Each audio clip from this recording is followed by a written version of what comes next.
नमस्कार, मी पंजाब डक. राज्यात शेतकऱ्याला सांगू इच्छितो की ज्यांना शेतीची कामे करायची असेल तर तुम्ही काय करा. ह्या म्हणजे आता 8 तारखेपासून 8 ऑगस्टपासून हवामान कोरडं होईल. काही काही भागात ठिकठिकाणी सूर्यदर्शन होईल, कोरडं होईल, म्हणून हा अंदाज लक्षात येते आणि आपण आपल्या शेतीची कामे करायची. त्याच्यानंतर राज्यामध्ये 15 ऑगस्ट नंतर परत राज्यामध्ये पुन्हा पाऊस सक्रिय होणार आहे. पण ते पाऊस काय होणार आहे, विदर्भाकडे असणार आहे. विदर्भात म्हणजे कुठं, विदर्भामध्ये वर्धा, नागपूर, भंडारा, गोंदिया, चंद्रपूर, यवतमाळ, गडचिरोली तिकडल्या पट्ट्यामध्ये राहणार आहे. म्हणजे पूर्व विदर्भामध्ये ते पाऊस असणार आहे, म्हणून अंदाज तो सर्व शेतकऱ्यांना लक्षात यायचा. तसेच कोकणपट्टी, नाशिक, कोल्हापूर, त्याच्यानंतर पुणे ह्या पट्ट्यात काय होईल, आणखीन 2-3 दिवस सरी मात्र चालूच राहणार. काही काही ठिकाणी जोराचा पाऊस पडेल, 10 मिनिटाचा, 20 मिनिटाचा, अर्ध्या तासाचा असा पाऊस चालूच राहणार आहे, म्हणून अंदाज त्या शेतकऱ्यांना लक्षात यायचा. त्याच्यानंतर इकडं मराठवाड्यामध्ये परभणी, लातूर, हिंगोली, त्याच्यानंतर नांदेड, संभाजीनगर, जालना, धाराशिव, लातूर, बीड ह्या पट्ट्यामध्ये काय होणार आहे, आणखी 2-3 दिवस स्थानिक वातावरण तयार होऊन दुपारपर्यंत ऊन पडणार, लगेच अर्ध्या तासाचा 1 तासाचा जोराचा पाऊस पडणार आहे, म्हणून हा अंदाज लक्षात यायचा.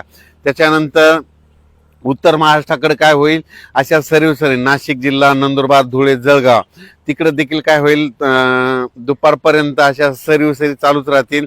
आणि त्याच्यानंतर दुपारनंतर ऊन पडल्यानंतर पुन्हा अर्ध्या 1 तासाचा पाऊस जोराचा पडणार, पुन्हा हा अंदाज लक्षात. खूप मोठा पाऊस पडणार नाही, फक्त काय होईल 10-20 मिनिटाचा पाऊस असणार आहे, म्हणून हा अंदाज सर्व शेतकऱ्यांना लक्षात यायचा. तसेच नांदेड, लातूर, धाराशिव, सोलापूर, त्याच्यानंतर सांगली, बारामती इकडे काय होईल, सरी मात्र सुरू राहतील. खूप मोठा पाऊस पडणार नाही, म्हणून हा अंदाज लक्षात यायचा.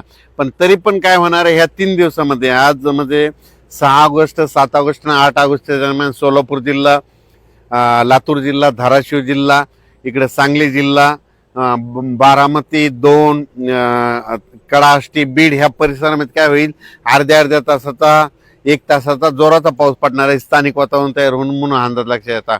खूप मोठा नाही, पण अर्ध्या तासाचा, 20 मिनिटाचा, 10 मिनिटाचा, 5 मिनिटाचा असा पाऊस पडून जाणार आहे, म्हणून हा सर्व शेतकऱ्यांना लक्षात यायचा. सोशल मीडियामधून असं ऐकण्यात येतं की सप्टेंबर-ऑक्टोबरमध्ये पाऊस कमी पडणार आहे, पण सर्व शेतकऱ्याला सांगू इच्छितो की सप्टेंबर-ऑक्टोबर मध्ये परतीचा पाऊस जोराचा पडणार आहे, धुमाकूळ घालणार आहे, म्हणून हा अंदाज सर्व शेतकऱ्यांना लक्षात यायचा. त्यानंतर एक अशी बातमी आली की टेम्परेचर वाढणे, उलट टेम्परेचर वाढल्यामुळे फायदा होणार आहे. जितकं टेम्परेचर वाढेल त्यावेळेस काय होतं, उष्णता वाढते. उष्णता वाढली की हवेचे कमी दाब तयार होतात. कमी दाब तयार झाले की वारे जास्त दाबाकडून कमी दाबाकडे येत असल्यामुळं राज्यातला पाऊस वाढणार आहे. पण सर्व शेतकऱ्याला आणखीन एक सांगतो, महाराष्ट्राला 2 समुद्र आहेत, अरबी समुद्र आणि बंगालच्या खाडीचा समुद्र. अरबी समुद्रामधून जरी काही भागामध्ये पाऊस नाही पडला तर तुम्हाला सांगतो 20 सप्टेंबर नंतर काय होतं की बंगालच्या खाडीमधून पाऊस येतो आणि त्या शेतकऱ्याची हरभऱ्याची, ज्वारीची पेरणी करून टाकतो. आणि शेतीमध्ये सगळ्यात महत्त्वाचा काही काही भाग असे आहेत, काही काही जिल्हे असे आहेत की त्यांना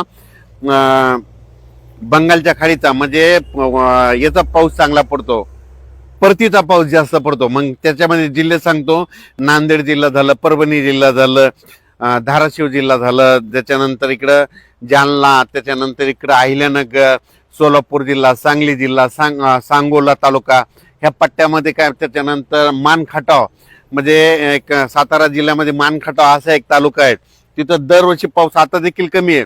मग त्यांना पाऊस कधी पडतो तर त्यांना परतीचा पाऊसच येतो, म्हणून हा अंदाज लक्षात यायचा. अहिल्यानगरमध्ये देखील ना परतीचाच पाऊस जास्त पडतो, म्हणून अहिल्यानगरच्या शेतकऱ्यांनी अंदाज लक्षात यायचा.